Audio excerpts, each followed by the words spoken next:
Well, it's a great pleasure to welcome conductor Martin Brabbins for a second time in this Vaughan Williams Society series. The reason being that, to our great delight, Martin's agreed to become the Society's new president in succession to the late Sir Andrew Davies.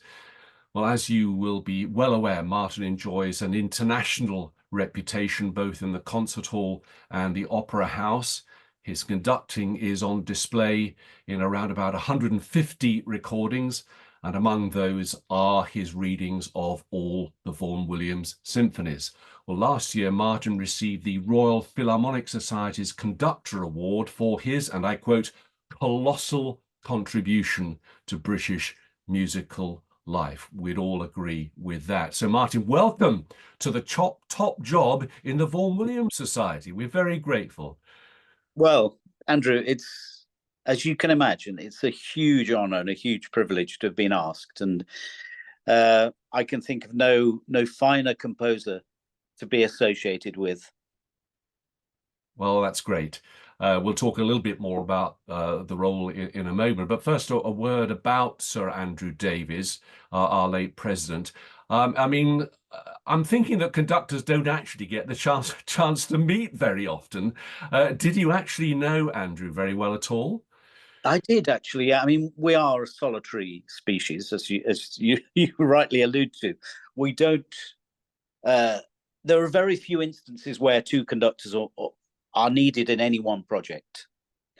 Three sometimes, if we delve into Stockhausen territory. But I first met Andrew back in about '94, when I was asked by the BBC Symphony to be the second conductor as we prepared, with Andrew as the first conductor, as we prepared a performance and recording of Birtwistle's The Mask of Orpheus.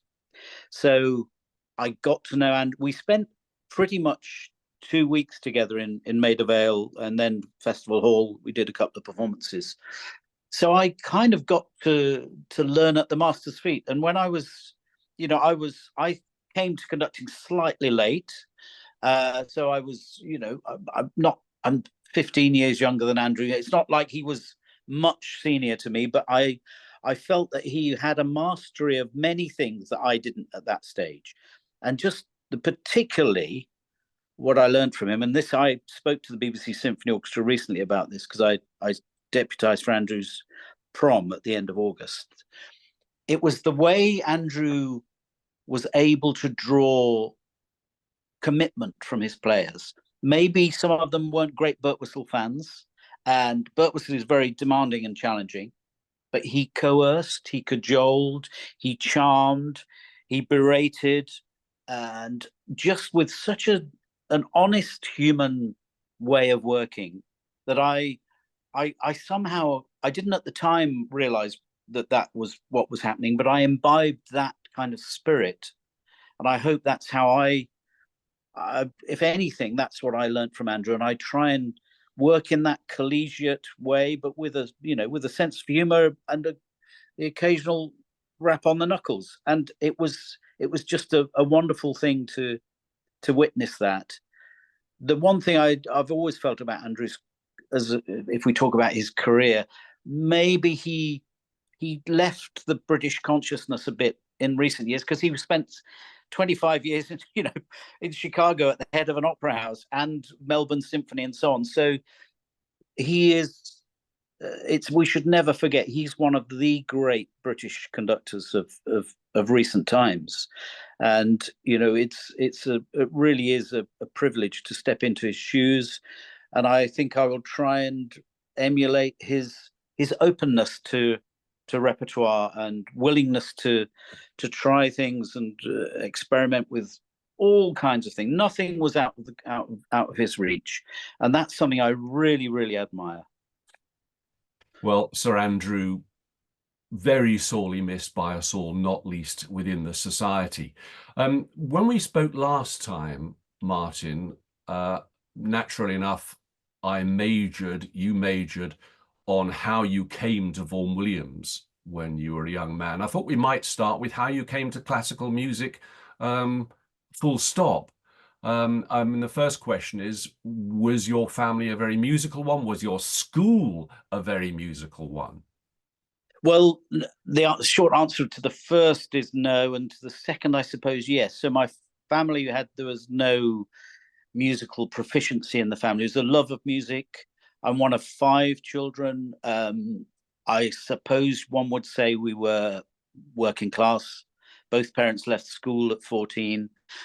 Dad fought through the whole Second World War as a paratrooper and was captured at Arnhem and so on, and something of a hero to me. But no, there was no money in the family. There was no history of taking part in musical activities in any sense. But luckily, perhaps, we moved to a town when I was about 9 called Towcester in the Midlands there. Towcester, it's spelt, a lovely little Roman town on the A5. And the friends I made initially at the local primary school were in the brass band. 3 or 4 of them were in the local band. And I joined forces with them. And that was the beginning of this journey. And if I hadn't done that, I certainly wouldn't be here today, because you're given an instrument, you're given tuition, you join this community which is incredibly supportive and welcoming. As a youth band, there was a senior band, and I progressed. I was quite able, and I practiced a lot. I enjoyed it.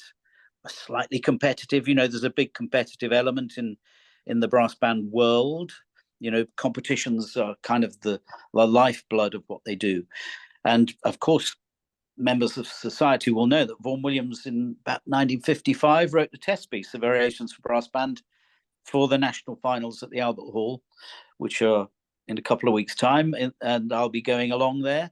And it's the only piece, as it happens, that I've recorded twice in those 150 CDs that I've made. So yes, I mean, it all stems, Andrew, from that brass band background. And I'm so very, very grateful both to the local band and for that local community that supported me. The school I went to was a comprehensive school. I went there, it started in 1970 and left in 77. And we had a young music teacher, started either the year I joined or maybe a year or two earlier. And he was very energetic, and we did we had a school choir, we had a school orchestra, a school band. We even made a record. I remember I got an LP somewhere of the school band. And we did Gilbert and Sullivan's. I did 3 roles in Gilbert and Sullivan's in my 6th form, I remember. So music was my life, really. Music and sport, I have to say. I was I was a fast runner, and I loved rugby. I was a scrum half at rugby. So yeah, music in the end took complete precedence when I broke some ribs playing rugby. And I realized, I had to focus on one thing. Just, you mentioned the energetic music teacher at school, and I'm wondering, that's clearly so important. One individual can transform music in a school.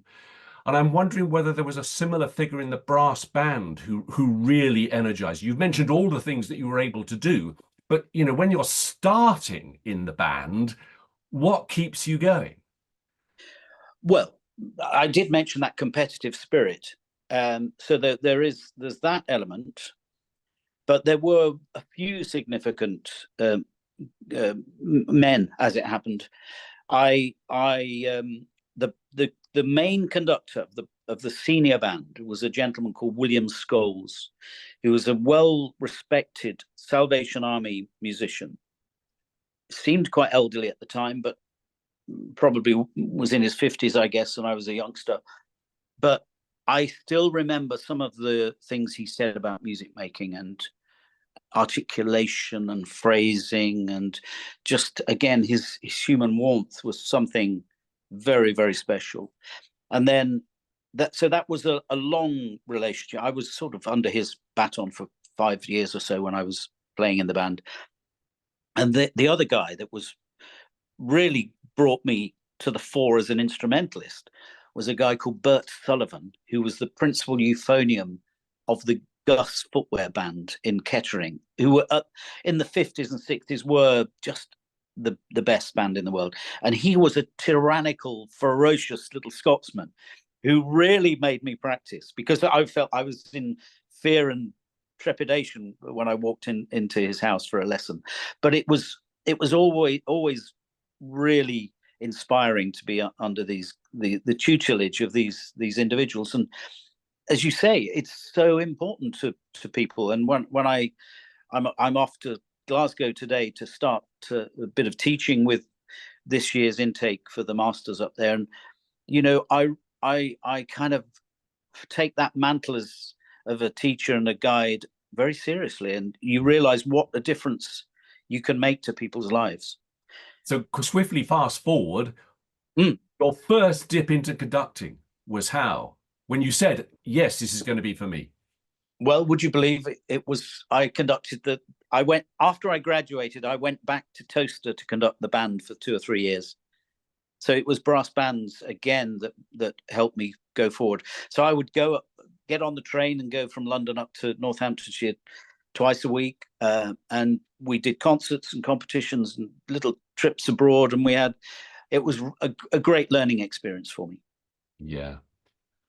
So you touched on Vaughan Williams's music and how that came into your life then. But I seem to remember from our previous conversation that there was also then a big gap before his importance, significance, his appeal really hit home with you. That's true. Yeah. I mean, I didn't really totally commit and warm to his music until I was probably in my mid-40s. And it's always to do with outside influence, isn't it? My wife always loved Vaughan Williams. She's from South Wales and remembers playing the music when she was in the youth orchestra down there. And she was always very passionate about Vaughan Williams. And of course, one's influenced by one's surroundings. And in this case, perhaps we ought to be very grateful to Karen for pushing my interest. I mean, she doesn't push me in any way, but sort of titillating my imagination. And then, of course, when I started being asked to perform Vaughan Williams, little by little, I realized the incredible depth and breadth of expression that those, if we just think of the symphonies, of what they entail. And I'm looking forward, in a couple of weeks' time I go to Tokyo and I'm conducting the 9th over there, which I kind of shamefully admit that I have not done yet in concert. And we made that recording with the BBC, but it was the only one of the symphonies that I didn't get a chance to perform, and I'm hugely looking forward to it. Well, so you mentioned there that the breadth that there is, I think, in particular reference to the symphonies there. But I suppose thinking back to your early days, I mean, one doesn't want to be simplistic about this, but in Vaughan Williams's total output, there really is something for everyone, isn't there? That's one of the great things about him. You might compare him with Elgar, and it wouldn't be quite the same, would it?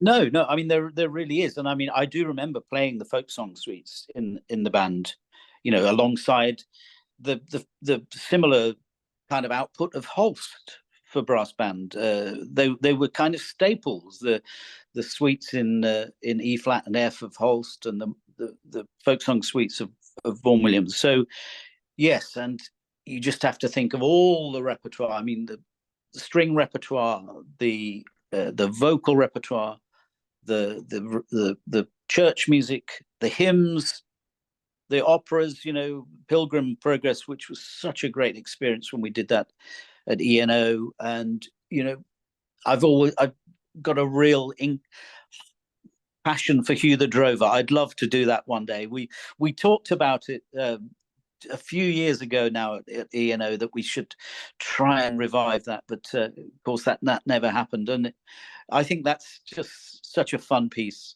Well, I'm here to tell you that a new release from the Vaughan Williams Society's Albion recording label is a transfer of the 1924 recording. So that's your Christmas listening there. I'll get that, yes. Yeah. So, I mean, Vaughan Williams's stature is as I guess, as high as it's ever been in this country. But I'm wondering, as you've got this enthusiasm for his music that's developed over the years, what do you think should still be explored? What should the Vaughan Williams Society maybe pushing to have explored? Well, I think they're doing such a great job. I mean, the thing that is always a concern for me is how little appreciated British music is outside these shores. And that's one of the things I really will try and as I just mentioned, I'm taking Vaughan Williams and Elgar and Finzi to Tokyo quite soon. In my new position in Malmo, I'm assuming the principal conductor role in about a year's time. Certainly, I'll be maybe not from the start, but I'll be pushing to do some, explore some repertoire there. But over the years, when you have suggested Vaughan Williams to people abroad, I mean, what is the blockage? What is it? Do they have a perception of him, or is it British music in general, or what? It's a bit of both, I think, but they kind of worry that it'll turn their audiences away. The only place that doesn't happen is Japan. I've done several symphonies now out there, and the Norfolk Rhapsodies and a few other pieces, and it seems really to speak very directly to those audiences, which is wonderful. And just popping back to Malmo, Todd Handley was the chief conductor there for a couple of years, not 20 or 30 years ago. So there is, and some of the players remember doing a lot of British music with him. And I'll certainly drip feed in as much as I can over the coming years. I mean, I remember when we spoke before. Sorry to keep referring back, but I remember that interview so well. I mean, you chose to use the word greatness in describing Vaughan Williams's music. That's quite an absolute term in a way. It's not quite greatest, of course not.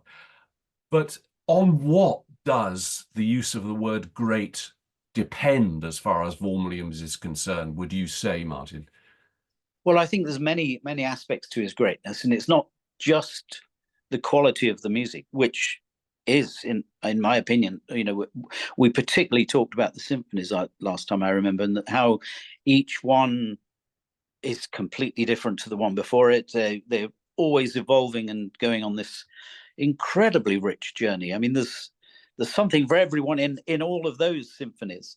But I think the other thing that always, when I think about composers and their personalities and their influence and the impact they had as individuals and human beings, nobody seems to speak a bad word about Vaughan Williams. Even if it's to do with his work with choirs, his work with professional orchestras, the English hymnal, his enthusiasm for regenerating through the folk music. I mean, there's so much that seems to add up to a great figure. And I don't know if we spoke about Ursula in our last interview, but I do remember I met her several times, but of course the most memorable being, I think it was the first time I met her, was when we had dinner in Leningrad, when she came over for a visit, and we spent the most wonderful, dare I say, vodka played its part in this evening, but we had a wonderfully happy few hours together in the Leningrad hotel on the banks of the River Neva, overlooking the Hermitage. And I remember Ursula's kind of the warmth and the love she felt for him, and clearly he was a figure that I would have loved to have met. I mean, I'd have loved to have met Holst and Elgar and Finzi and everyone else, but I think with Vaughan Williams was a special, generous human being, and that kind of is so clear in his music. It's honest, it's genuine, and it comes from the heart. Well, if ever I heard the end of an interview in a final payoff there. That was it, Martin. So look, thank you for your time again today. And thank you so much from the bottom of all our hearts for becoming our new president. And we'll be looking forward to seeing you in our orbit in one way or another in the future. But all the very, very best, especially for that new Malmo appointment. We hope that goes extremely well. And happy traveling today up to Glasgow. Thank you, Andrew. It's lovely to talk to you as always. Take care. Thank you. Bye.